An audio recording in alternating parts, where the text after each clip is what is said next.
Mr. President, will you confirm that the Office of the President humingi po ng mataas na budget para po sa reward system? Sir, can you kindly use the mic, please? Will you kindly use the mic, please? That's correct. So, You have to spend money for operations, for intelligence. Alam mo, sir, if I will be allowed to explain, ang isang pulis, at magtanong ka dito after this proceeding, magpunta ka ng anong istasyon, ang pulis, hanggang sweldo lang yan, pati equipments, office materials.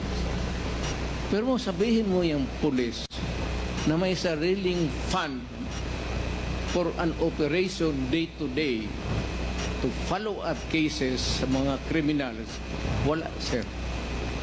Magtawag ka ng siyang pulis dito ngayon. Magtanong ka, pagkatapos dito. yan po ba, Mr. President? Kailangan, Go ahead, sir. Yeah, Go ahead, yeah. sir. No, go ahead, sir. kailangan punduhan mo talaga ang pulis. Lalo na if there is a serious crime, kidnapping, ikaw talaga ang pipinance niyan. Walang pera ang pulis na mag-follow up kung saan dinala yung victim, kung they have to spend money or else you end up with nothing. And sometimes pag yung time limit na binibigay ng kidnapper hindi na masunod, pinapatay nila. That's why it's a race against time. Kaya ako, pagka ganito, bas kung na presidente ako, pag yung mga may kidnapping, ako talaga ang nagbibigay ng pera. At ang order ko sa kanila, sir, nandito na lang rin tayo, pag nahuli ninyo, patayin ninyo lahat. Huwag ninyong dalhin sa Sir, pupunta ng presuhan niya, papakainin ko pa yung mga... Mr. President, thank you so much for refraining yourself from speaking bad words. Sir, we appreciate that. No? Nakikita po namin na talagang pinipigilan nyo ang sarili nyo. Takot ako sa inyo, sir. Hindi po, sir. Natutuwa po kami dahil nga nagiging maayos po yung ating usapan po, sir. Sir, kasi po may... Sweating hands, oh. Takot talaga ako sa inyo. Kami rin po, malamig din po kamay namin dahil... Mr. President, medyo... nabanggit din po dito ni General Bato during that time that siya po ay tinatanong ni Senator Grace po na sinasabi na sino magdi-disperse dun sa Office of the President. At may sinasabi po si General Bato, sino po ba yung sinasabi na assistant na magdi-disperse po nung pera para sa reward system? Yes. Sino po, Mr. President? Hindi ko na sinong kahiro doon. Kasi may sinasabi po si General Bato na tao na magdi-disperse ng pera from the Office of the President. Sino po yan, Mr. President? Hindi ko na alam talaga. Pagka ganung police operations, actually, it's an official, it's not a hidden item there. Kunin mo doon sa kahira sa baba na kay police operation. Mr. President, lahat naman yan police operation. It cannot be funded by, it cannot be, a police operation cannot be funded by private money. That is not allowed by law. pero during the time that you were, during one of your interview, Mr. President, I still remember that you have mentioned that yung pong pera na galing po sa donation ng inyong pong campaign funds will be utilized for the reward system. You mentioned that, and I saw the video. And that's a private money, Mr. President. Yes, pero galing sa akin. Hindi na private money. Kasi natanggap ko yan. Nakahawak ko na the money I was holding was already when I was in the official na ako. But in accordance with the rule of COMELEC, yung excess money po na ginagamit po natin sa kampanya must be return back to the COMELEC, Mr. Chair, to the donors, Mr. Maniwala President. ka nyo. Hindi, yun po sinasabi ng COMELEC, Mr. President. And yun po yung ka sa batas na atin po dapat sundin. Tanungin kita, sinong kandidato nagsauli? Mr. President, you cannot ask question. We will be the one asking question. That's why I said, Kasi po kami po, pag nakakatanggap because po, it's Mr. President, I still have the floor. Congruous. Mr. President, kasi po ako pag nakakatanggap, kakaunti lang po yung nabibigay sa ating donation. So kulang na kulang pa po. And we believe that you have mentioned that excess money was utilized for the reward system. Is this true, Mr. Public President? interest. To protect public interest. Kaya nga po, Mr. President, Yes. na-utilize po yun. Yung sa, Yes, correct. Thank you, Mr. President. Mr. President, binanggit po natin, isa sa mga pronouncement din po ninyo that in no matter, sabi niyo po, that you won't apologize to the thousands of people who died and families who suffered because it is your belief that it's worth killing drug addicts and pushers. Dahil nga sa sinabi niyo rin yung don't destroy my country because I will kill you. Nabanggit niyo po ito, Mr. President. And Correct. would you also agree with me, Mr. President, that there are so many forms and ways how to destroy a country? Again, sir? There's a lot of ways to destroy our country. Is it correct? There's a lot of ways, Mr. President. Maraming paraan para wasakin po ang ating bansa. Of course. Di ba? Hindi lamang po ang pagsugpo sa illegal drugs. As a Yes. matter of fact, Mr. President, Rebellion. yes, correct. Yung pong tinatawag po nating economic saboteurs, yung pong mga sumisira ng ating kalikasan, yung mga nagpapasok ng mga illegal, yung mga smuggling sa ating pong mga costume, yung pong mga droga na pinapasok, yung mga illegal na bigas, yung pong mga asukal at iba pa. And at the same time, Mr. Chairman, yung corruption also. And at the same time, Mr. Chairman, ito pong tinatawag nating conniving with the different enemies. These are forms and elements in destroying our country. Mr. President, your pronouncement that don't destroy my country because I will kill you. Does this pertains to all of these elements, Mr. Hindi naman. Sir, I was really particularly worried because yung droga kasi ang target yung mga bata. Hindi tayo. Ang droga na distribute dyan sa mga high school, dyan sa mga ano, kung ang next generation ng Pilipino puro bangag. At marami nakikita mo dito, marami mga opisyal natin sa gobyerno, nakikita mo mga bangag. Alam mo na kung sino ang bangag. Tinatawag nila, kaya ako, sir, I'm just being, I was being a father of the city. But talagang galit ako sa kriminal. Yes. And would you Naggalit ako sa kriminal. And would you agree with me, Mr. President, that doon po sa inyong war on drugs, yung mga reported, majority of those that were reported killed on war on drugs, were not really all drug addicts and pushers. Would you agree with me? Well, because some of those who are really Collateral. in trafficking are not marunong eh. Those in trafficking sa drugs, may utak yun. Yun sila ang nag-traffic ng drugs. And they avoid taking drugs because alam nila na kung malulong sila sa droga, hindi na nila magamit yung utak nila. Mr. Kaya, President, yung yes. sinabi nila na hindi lahat drogista, tama yun. Pero ito po ay mga collateral damage. Sabi nga po, shit happens eh. Diba? Sabi ni Gerald Bato. So, if ever that meron pong collateral damage, meron pong mga shit happens, will you consider this as a failure of the war on drugs? Hindi, sir.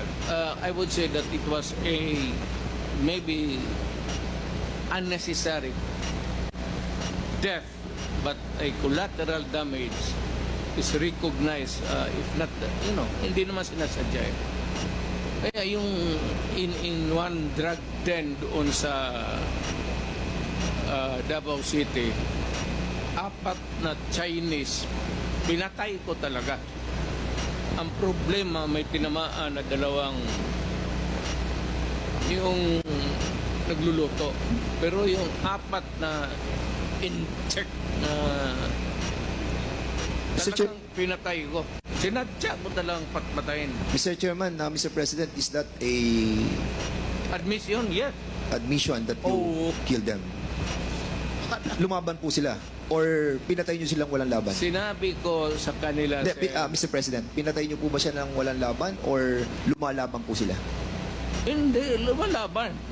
So- Kasi pag raid, siyempre, agawan ng kung anong mapupulot nila, lumalaban.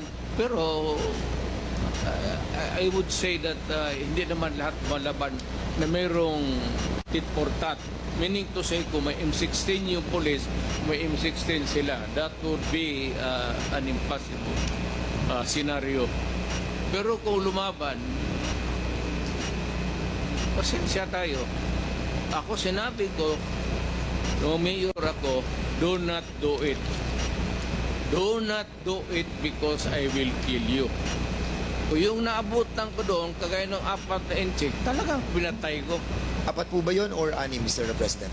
4 po ba yun or 6? Kasi a while ago you were saying 6 po. 4 lang. 4 lang po. So, pwede po na malaman kung sino po yung mga 4 na po yun?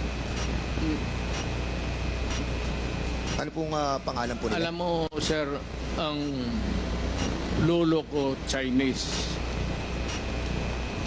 Baka nga yung isa siguro pinsan ko pa yung hindi ko alam, sir. Hindi ko alam tinanong. Natawa naman ako doon, Mr. President. Dito, ang lolo ko Chinese. Lam ang lolo ko. On another topic, Mr. President. Si Garma po ay nagkaroon po siya ng affidavit. At sinabi po niya na meron pong double model na 3 levels of payments. Meron po siya sinasabi sa affidavit niya. Ang sabi niya, yung first suspect is killed. Ang binabayad daw po ay 20,000 to 1 million. At sa second level naman po, ang sinasabi niya yung co-plan, yung pong planned na pinapan po yung planned operation. At yung third daw po ay yung pong refund ng operational expenses. Ito po ba sinasabi ni Colonel Garma na pag binabayad doon sa mga namamatay na 20,000 to 1 million, which, by the way, corroborated by the testimony of Tata and Andy, is true? Correct. So, ito po yung namamatay, binabayad po 20,000 to 1 million. Hindi yan, sir. Ganito yan. Hindi, yung po ang tanong ko, Mr. President. Hindi, ganito nga. Sige po. Ito na yung answer ko eh. Sige po. Yung may police operation, alam ng police lahat yan, pinupunduhan ko yan. O ito, for a particular project. Pagka na-accomplish nila yan, sir, may sobra, magsabi ang police officer o lead official, sir, may sobra, hindi na ubos yun. Hindi na yan. For the boys. Yan, sir. Okay, yan, sir. Yan, Mr. President, in some interviews you have mentioned that, and you have spoken about the reward system. And sinabi nyo, patay o buhay? Patay, better. Buhay, okay lang. Correct. Yes, so ibig po sabihin ay mas okay sa inyo kapag patay. Mas maganda kung patay, sir. And that's the reason why we are trying to encourage our citizens to kill all those addicts. No, not addicts. To kill the criminal. Not addicts, because addicts are victims of the criminals running the drug syndicates. Mr. Mali yan, sir. Mali yan. Mr. Mali President, yan, kasi there is a report na nagsalita po kayo noong July 1, 2016 that was covered by The Guardian. At sinabi niyo po dito, if you know of any addicts, go ahead and kill them yourself, as getting their parents to do it would be too painful.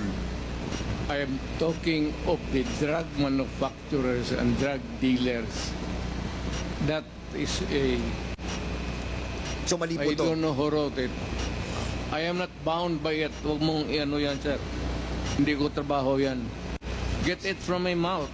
Because I was the man. Ano po to, Mr. President? Live, ano po to, interview po? Ano po to, Talagang video? sinabi ko, pero hindi tama yan. Nasa video po, Mr. President. Sinabi hindi addict, sabi ko drug dealers and drug pusher. Bakit mo patayin yung addict? Dali mo sa ospital.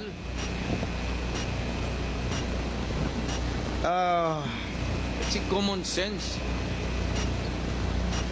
Ang polisiya po ng ating pong gobyerno, ng gobyerno nyo, yung pong neutralization, illegal drug personalities nationwide, kailangan po siyang ma-neutralize. And as a matter of fact, ito po ay issued ng Memorandum Circular number 16-2016. And according to General Gamboa, when I heard it in the Senate, sabi niya confidential po to. At nakakaalam lamang po ay yung mga commander. As a matter of fact, yung po sinabi niyo, commander, yung mga chief of PNP ng DDS. Bakit po siya naging confidential, Mr. President? Again, sir, what's the question? Bakit po kaya naging confidential yung pong utos na negation and neutralization of all those personalities sa illegal drugs? Standard yan, sir. That is standard. Hindi naman minano ng pulisya ng there is a directive. It is confidential, and if there is a list, it cannot be made public, not even shown to anybody, pati sa yung mga sa Kasi Mr. President, kung negation and neutralization, alam naman po natin, according nga kay Chairman Abante during our discussion, na ang meaning po ng negation ay patayin, neutralize, patayin.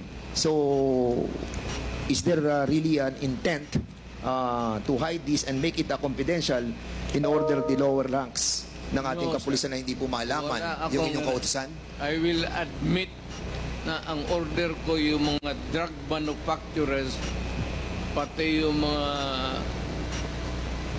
big time drug distribution, patayin. Hindi ko, I will not deny it. At kung ako, mabalik ako pagka mayor, tublahin ko yun.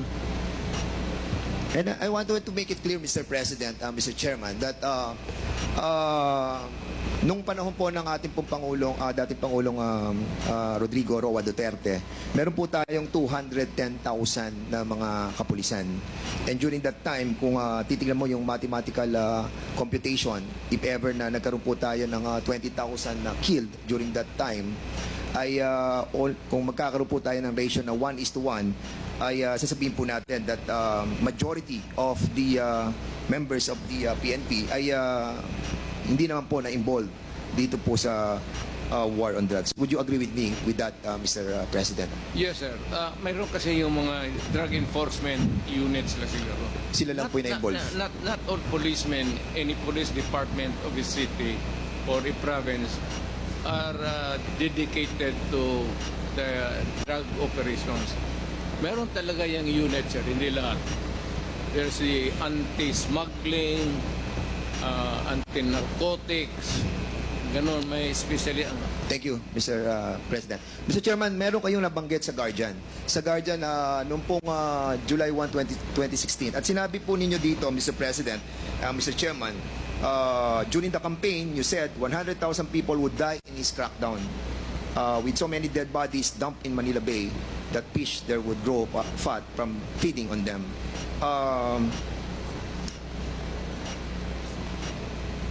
And out of that 100,000 that you have mentioned, ang reported lamang po na namatay is reported na namatay ay almost 20,000 to 30,000. So, were you disappointed on this, Mr. kulang. Kulang?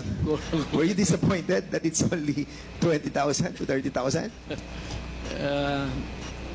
Sir, kung pabalikin mo ako sana pagka-presidente, I will make up for the yung kulang na ano. Kawawa naman po yung mga pamilya, Mr. Mr. President. Actually, marami po mga napatay na hindi po nabibigyan ng hustisya, and I think this is not a laughing matter, Mr. Chairman. This is my message, sir. Yes. Pagka pumasok ka sa droga, pumasok sa krimen, iyo yan. But iyo yan. yes, but Mr. President, you manifested. And Yes. they heard me. say that do not do it because I will kill you. Yeah, but you manifested a while. Narinig Yes, nila Mr. yan. I understand po. You manifested a while ago that those that were killed during the war on drugs were not all addicts and high-value targets. Iyan ang Kaya hindi po nagmamatch yung... that would be a matter of mathematical ano sir. Hindi lahat talaga tama ka. Tama ka.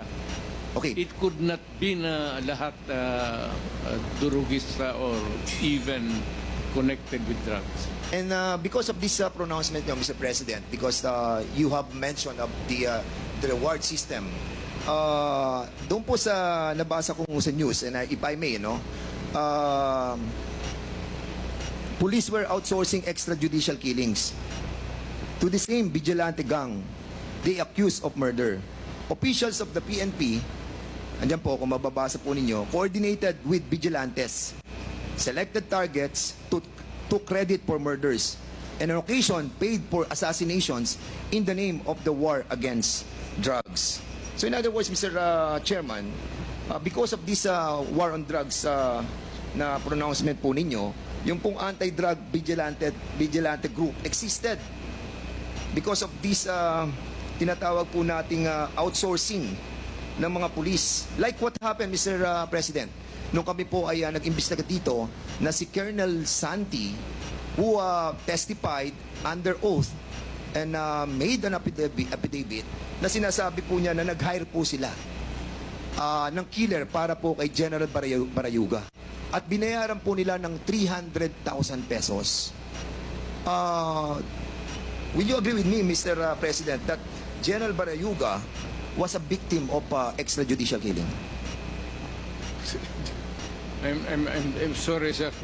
I'm not wala talaga akong maisabi dyan. Hindi ko alam ano sinasabi mo.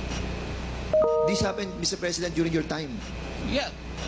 But you don't know what happened to General Barayuga? Wala akong Mr. Chairman,